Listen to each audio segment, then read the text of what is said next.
People of Redemption, what's up? Pastor Brandon here, and I'm so excited that you're joining us today. I'm going to encourage you, follow us on social media, like, subscribe, and share this with someone who needs hope. I know that the message today and in the coming weeks is definitely a message that we all need to hear. We're going to be tackling head-on fears, anxiety, and worry. We're going to be talking about people who are scared to death. I know all of us right now are nervous. All of us are a little stressed. All of us are a little bit more anxious than we normally are. I mean, maybe you're anxious about your job and your finances. I know many people are struggling right now. I know many people who are stressed out and worried sick about their health or the health of their loved ones. I know that many of us are like, what does life look like going forward from here? And we're scared and we're nervous. Well, there's great news. The Bible leads us and guides us in moments like this. God has left us with his word so that we know how to navigate such crazy, anxious-filled moments like right now. And so we're going to address it head on. Now, what if I told you this? What if I told you that our fears right now can actually bring about something good in our lives? What if I told you that our anxiety, our stress can actually help us grow and mature right here, right now? I know it sounds a little crazy, but I believe that at a moment like this in time, God is moving and he is stirring and he is doing something good in his people. Right now we can grow, right now we can change, and right now God is revealing our hearts to us through our fears, worries, and concerns. So we're going to read about a king. It's a king found in the Old Testament. As a matter of fact, it's the first king of Israel, King Saul. And King Saul, much like you and me, he was worried. He was stressed out. He was anxious. He thought his life was completely over. He was watching his job and his livelihood literally slip through his fingers. He was nervous. He was scared. He was anxious. Again, just like us. Now, let me give you a little context about what part of Saul's life we're going to jump in and talk about. The most epic of battles found in the scriptures happens just before this. It's the battle of David and Goliath. Some of you, if you grew up in church, you know about this story. Where David, in the most unexpected manner, kills this giant that looks so large and intimidating, but God, through David, kills the giant. And immediately, King Saul, he sees this young shepherd boy kill this giant, and he promotes him. He brings him into his royal courts. He makes him one of his military leaders. So David, young shepherd David boy, he is growing in his influence and in his success. And everything David touches is like gold.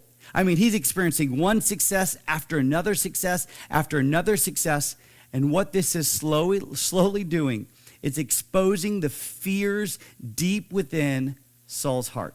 It's exposing Saul's insecurity. So that's where we're at in the story. That's where we're at in Saul's life. And we're going to jump in 1 Samuel chapter 18, verse 6.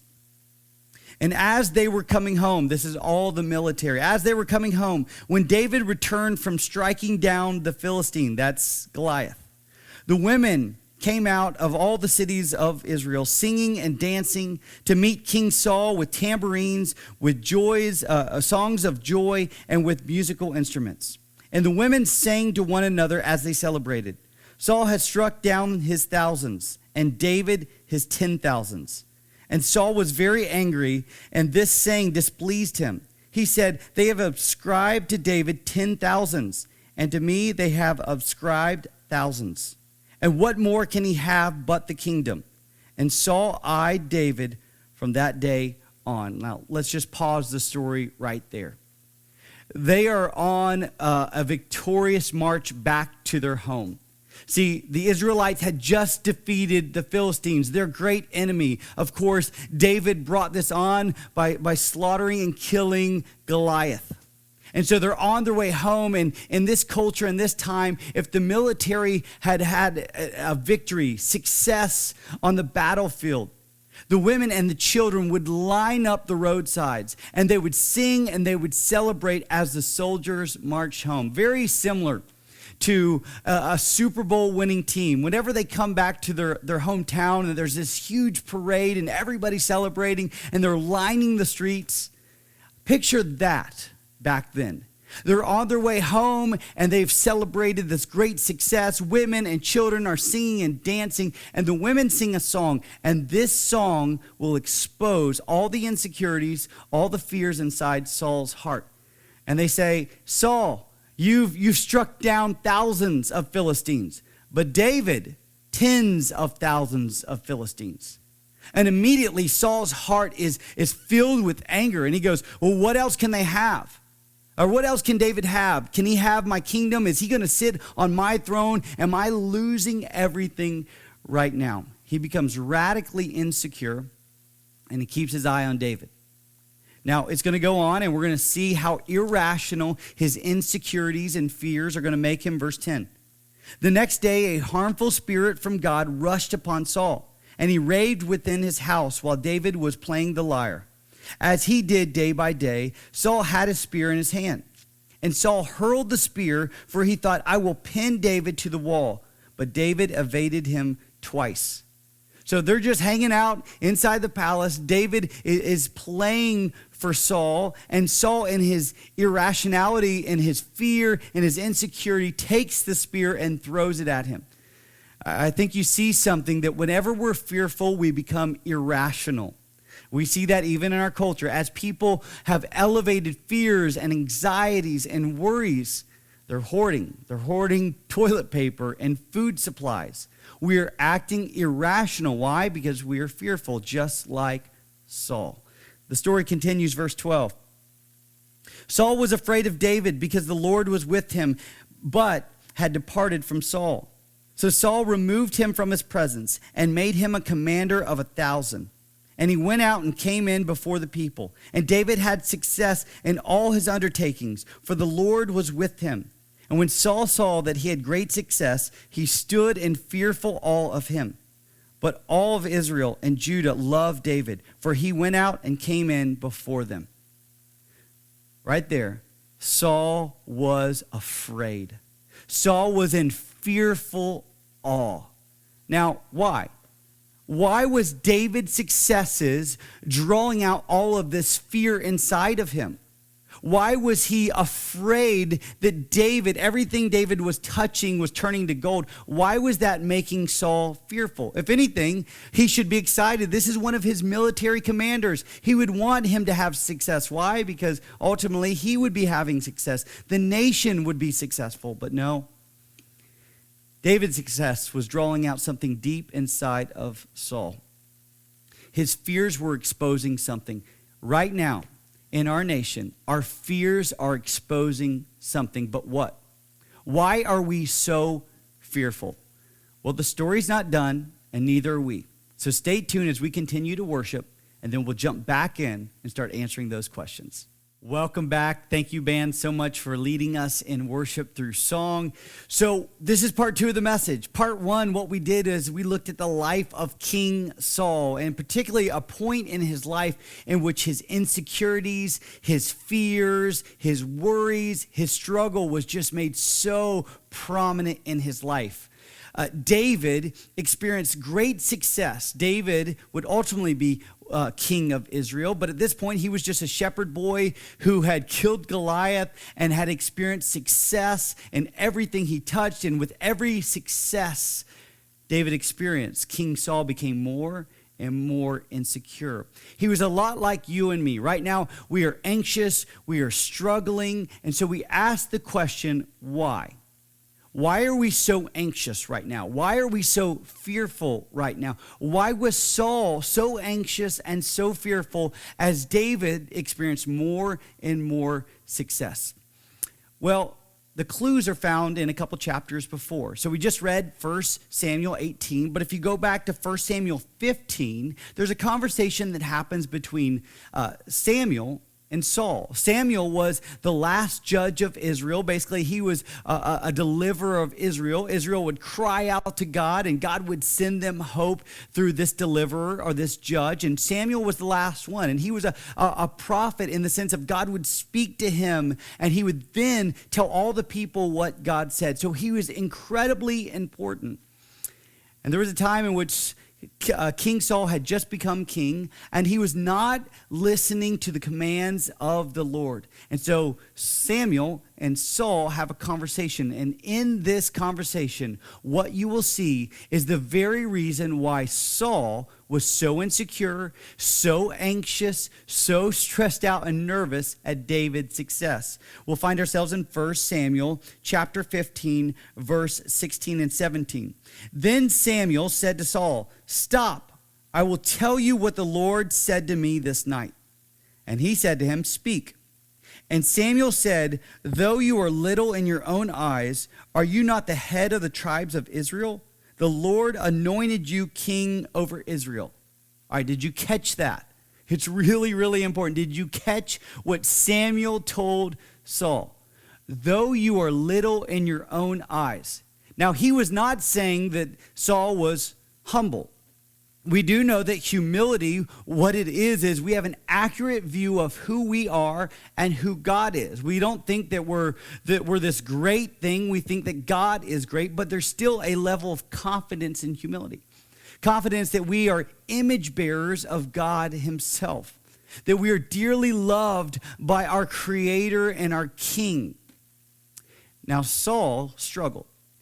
He had a very low view of himself. He had these insecurities that were just being made manifest by other people's success. He was little in his own eyes. And this wasn't the first time that Saul was insecure.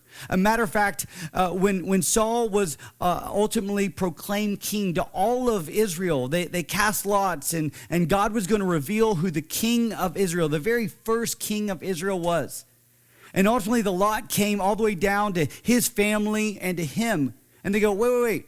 Where is he? Where did he go? Saul was hiding in the baggage. They had all traveled, and he was hiding in the baggage. Funny enough, he was insecure, so insecure that he did not want to be proclaimed king of Israel. And then this conversation happens in which Samuel goes, "You're little in your own eyes. You have this deep-rooted insecurity that you don't have any value, you don't have any worth, and this is ultimately affecting everything. Do you not know that God, you are God's anointed? He made you king over his entire nation, the nation of Israel?" Didn't matter. He had this deep-rooted insecurity, and ultimately what happens later on throughout Saul's life, especially with David's successes, he becomes fearful. And what that fear does is just simply expose his insecurities. So you need to hear me on this. Our fears will always reveal our hearts. Let me say it again. Our fears will reveal our hearts. So fear is born out of what's inside of us. So whenever we fear, there's something deep inside of our hearts and inside of our souls that we're struggling with, that we're dealing with. And we have to ask the question, what is it? Why am I struggling?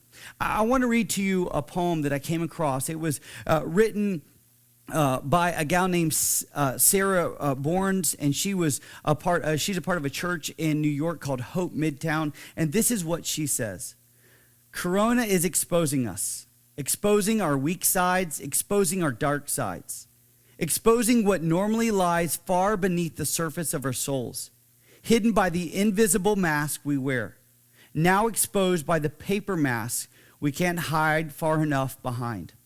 Corona is exposing our addiction to comfort, our obsession with control, our compulsion to hoard, our protection of self.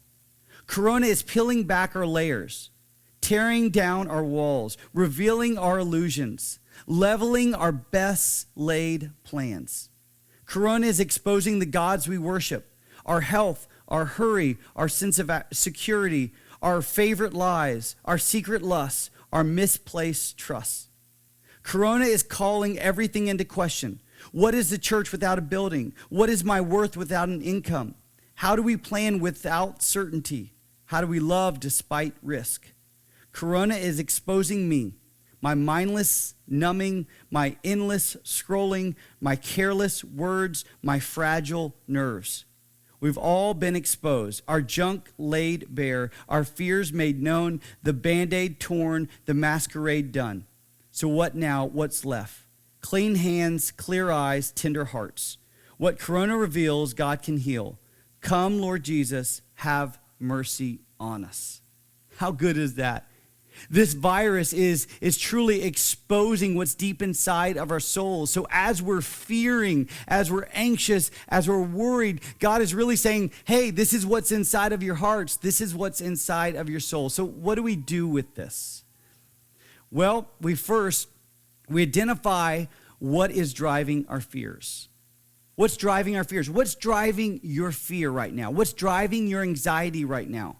What's the source? What's the root? What's lying deep inside your heart? You know an easy way to identify what's happening inside of our souls and hearts? Right now, what's consuming our minds? Really, when you wake up in the morning, what are you thinking about? What you can't let go throughout the day? What thought, what plan is just consuming your life? When you lay your head down at the end of the day, what are you thinking about? What are you dreaming about? I mean, truly, what is consuming our minds? And whatever is consuming our minds, there you'll find what's driving your fears. Is it your health? Is it your finances? Here's what I'm going to encourage you. Identify where you are struggling right now. What is driving your fear? And then next, identify how Jesus saves you from that fear. I love that Jesus offers us better news. Better news than any news article or news source in this world. He offers us something profoundly better. Because he lived a perfect, sinless life. He died on the cross in our place for our sins. And 3 days later rose victorious, conquering every great enemy and fear that you and I can have. So right now, if you're struggling with control, and that illusion that you had control of your life. And right now you're really fearful because we have no control how quickly this is spreading and what's happening right now. If that's you, here's the great news. God took the mess of sin, and it was completely out of our control. We couldn't do anything. And he sent his one and only son, Jesus, down to clean up our mess. He's completely in control right now, friends. And he takes our mess and he makes it right and he cleans it up. Right now, if you're struggling with peace and you're just like, I want peace, and you've been placing your peace inside of other things, outside of God, something's become more fundamental to your peace than God. Well, there's great news. Jesus is our peace. And ultimately, he's our peace first and foremost with our Creator, God. He brings us reconciliation because of what he has done on the cross. See, we got to do the hard work of digging into the gospel and seeing how he has changed everything for us. And last, I'm going to encourage you, and many people have been saying this, feed your faith, not your fears. Pretty easy, right? You could spend all day long on your social media, reading the next news article, watching the latest video, and you could just be consumed and overwhelmed by material. But I'm going to encourage you, feed your faith. Do the things that remind you that God is in control, that remind you that God is your peace, that God is our joy. Read the scriptures daily. Be a part of our daily devotionals. Pray daily. Do the very things that stir your affections for God. Feed your faith, not your fears. I love you guys. We're walking with this, with you. You're not alone. God is with us. Let's continue to worship him.